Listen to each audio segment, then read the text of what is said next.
Hello everyone. This is the Alone in the Dark prologue called Grace in the Dark. It's for the Alone in the Dark reimagining that will be coming out this October 2023. Let's get started.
So, not to get into the heavy philosophical, moral, metaphorical stuff right away, but you see this right here, this mask being made. I can't wait to paint this. Gonna give it a big mustache. It's being made out of a script for Alone in the Dark. Now, not the script for the original Alone in the Dark or any such thing, but the story Alone in the Dark is being ripped up and splattered all over this mask to create something new, and that mask will presumably be worn by this girl, who is the face of the Alone in the Dark remakes, reimagining, I suppose. She's the face of the prologue. And it's a startling similarity to the metaphor I use to describe reimaginings on a regular basis.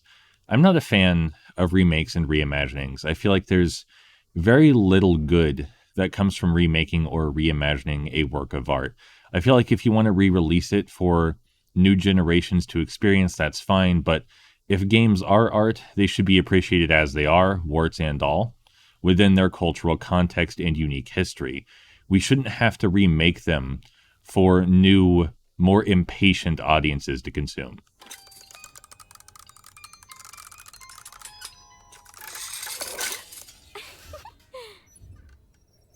And a frequent metaphor I like to use is I say that remakes are tearing up the soul of the original work and wearing it as a mask, which it seems to be almost exactly what's happening here. And intentional or not, it's a very strange, disrespectful bit of symbolism to include as the first scene in your game. It's just very strange to me. That aside, the environment here is actually quite gorgeous.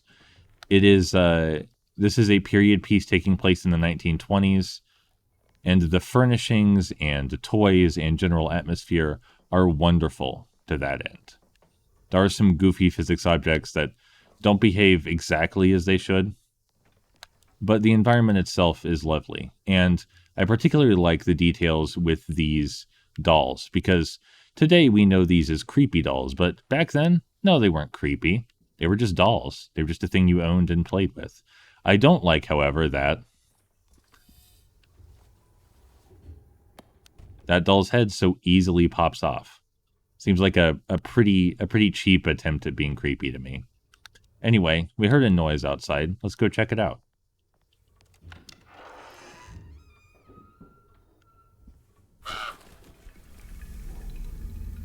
That bird suddenly flying away. I originally thought that was an attempt at a cheap jump scare.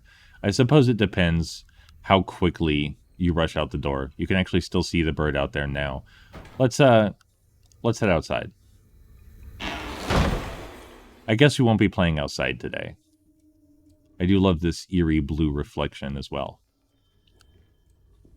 Something you'll notice about Grace in this game. Also, I want to come over here real quick before they patch this out. Her hand does not actually reach for the doorknob. As you can see, even though the doorknob jiggles, she does not touch it. This is a very focused slice of gameplay, Grace in the Dark. So the fact that they couldn't polish this bit before releasing it doesn't speak fondly of the product, I think. There's no reason her hand shouldn't be touching the doorknob. Let's look over here. Someone left things in quite a messy state. Half-eaten apple on the table. A notebook with the pen uncapped. Someone rather messy, disheveled, maybe a bit insane must be living here. Maybe we're being too presumptuous. Look at this mess. Anyway, the door closed rather rudely on us. Oh, I want to come over here real quick. I love the details. I love the playing cards, the paper with the reading glasses atop it. It's just so pleasant to see so much environmental detail. But then again, that is the whole thing. That is all of Grace in the Dark. Let's see if this door works. Huh? It does, but it's the bathroom. And as I said, you might notice that Grace is rather unbothered by these events. She opens the door that she knows goes outside, and apparently it's the bathroom now. Also, we're on the second floor. Were we always on the second floor? I'm not sure. Maybe Grace knows, but she's not telling. I already washed my hands today. That's a pretty good joke. That's a pretty good joke. Maybe drain this bathwater. Really, this whole bathroom's a mess. Cassandra should be more careful with her medicine. Cassandra was the author of that Alone in the Dark script that Grace was tearing up. She seems to have a bad relationship with Cassandra in general. Some mold and water damage on the walls. Again, really pleasant environmental details that show a lot of love went into this production in certain places. They hired great environmental artists. Oh, goodness, you scared me. What are you up to, Jeremy? I have to tell someone what is going on here. I have to try. You're not one of them, are you? Please tell me, Grace. You're not a spy, are you? Who's spy? Them. The others. All of them. No, you're too innocent. I'm too innocent.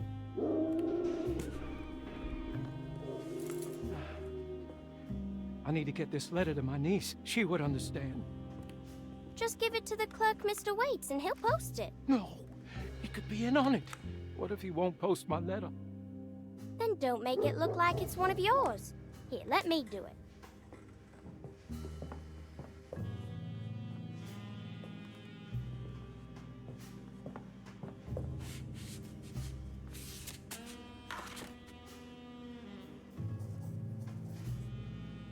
Miss Emily Hartwood, Dauphin Street, New Orleans. You don't have the number? Not sure the postman's gonna find it without... Jeremy? Where'd he go? I'll just post it myself then. Grace is a rather plucky girl. I'll just take this letter downstairs to the clerk's office myself. She's generally unbothered, unflappable by the things happening around her, and quite headstrong and courageous. So, that was Jeremy, and in the original Alone in the Dark, Jeremy messed around with some stuff he shouldn't, let's say, and awakened the old ones and their dark servants, and they ran across the mansion, causing all kinds of havoc. And that's basically the plot of the original Alone in the Dark. It's also told with some incredibly beautifully hammy voice acting, and I'm glad Jeremy's voice acting is hammy in this as well, it seems like. Uh-oh, Cassandra, I'm touching your typewriter. Though I am worried that we'll lose some of the verbosity and drama with some more downplay performances, because I really love the over-the-top performances in the original Alone in the Dark. And the original Alone in the Dark is a very special game. There is a very good reason it is so beloved by so many, and why it kickstarted the survival horror genre as we know it. They're so creepy. Bit of a nitpick. I really don't like when characters in horror media call something creepy. Something can be unsettling or you can dislike it, but directly saying it's creepy just feels kind of cheap, like you're telling the player how to feel, especially since Grace seems so generally unbothered by all this creepiness.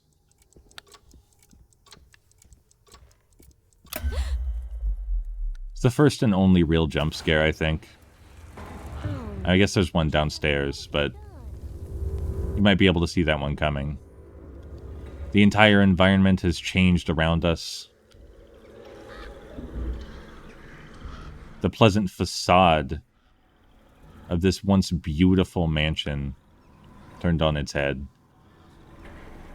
Everything is grim and dank and wet. There's a bog down there. Our way back is blocked.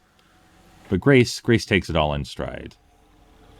And I have to wonder, is that part of her character, or just is that an unintentional laziness on the part of the writers that they didn't know how to make her react to this? I want to believe it's part of her character.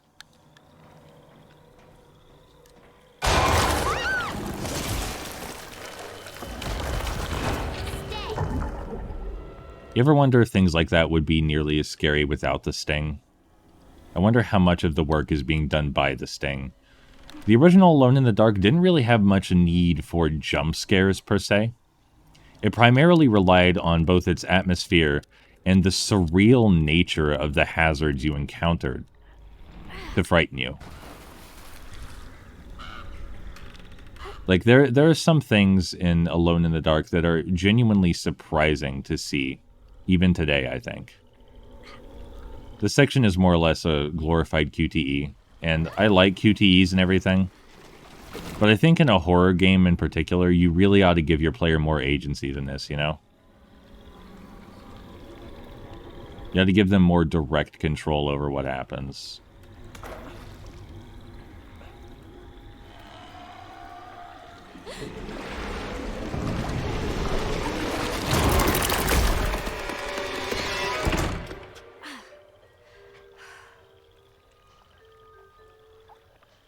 Because the intense cinematic focus might draw people in.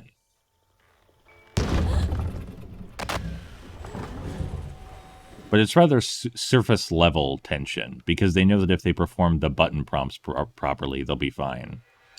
I suppose this mess pales in comparison to the foyer. Yeah, Grace, I'd call what happened in the foyer a bit more than a mess. Just enjoying the environmental art a bit more. Some very stale fruit, it looks like. Some cookies.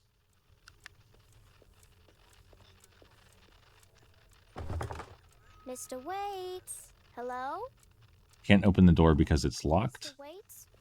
Hello? And unlike the original Alone in the Dark, where we might bust open a vase to find a key or some such, or a monster might jump through a window, no such thing here. This is a rather limited walking simulator style slice of gameplay. It's to introduce you to the atmosphere, I suppose. Let's climb through the window. It may look closed, but I assure you it is not.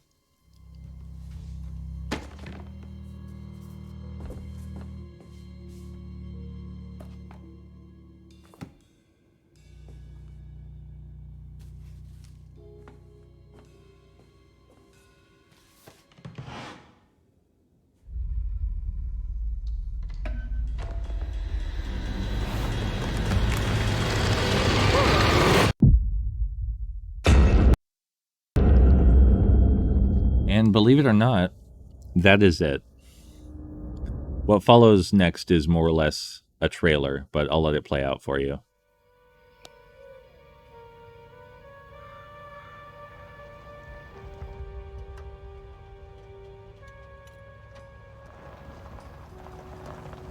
Last night I dreamt that my uncle hung himself in the attic, that we were too late. The house looked different, but it was still Calder set up. Definitely a weird place. Feels like I've been here before. I just can't think why. Let's not waste any time, Detective. Yeah, you're right. Let's go get your uncle, Miss Hartwood.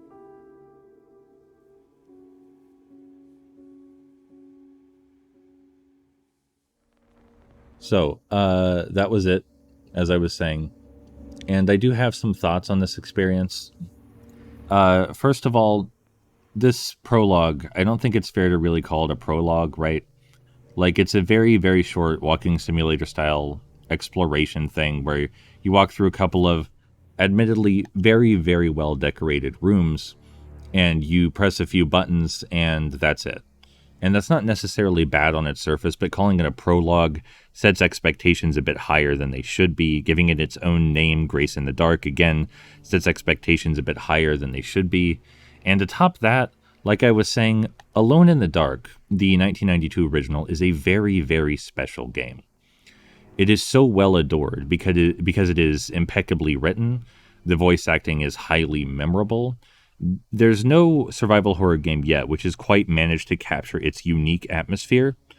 Derceto in the original Alone in the Dark is a ridiculously haunted mansion where you have no idea what's coming around each corner, and resource management and clever what's the word I'm looking for? Pseudo-logical, I guess, thinking is required to puzzle out everything.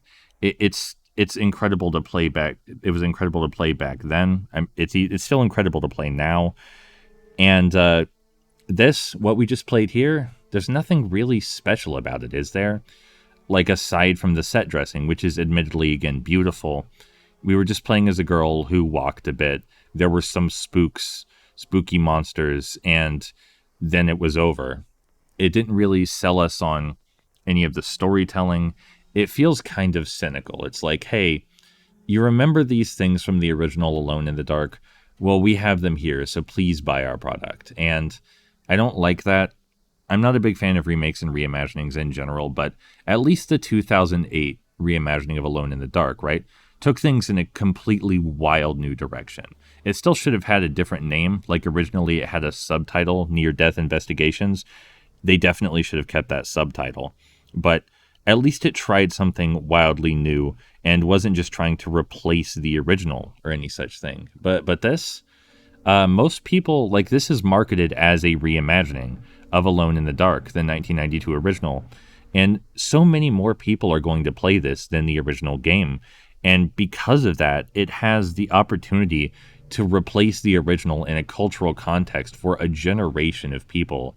And I just don't see anything uniquely special in it from this demo to suggest it's up to the task, especially since the screenshots of the full game just make it look like Resident Evil 4, which is most certainly not something that any Alone in the Dark games were similar to.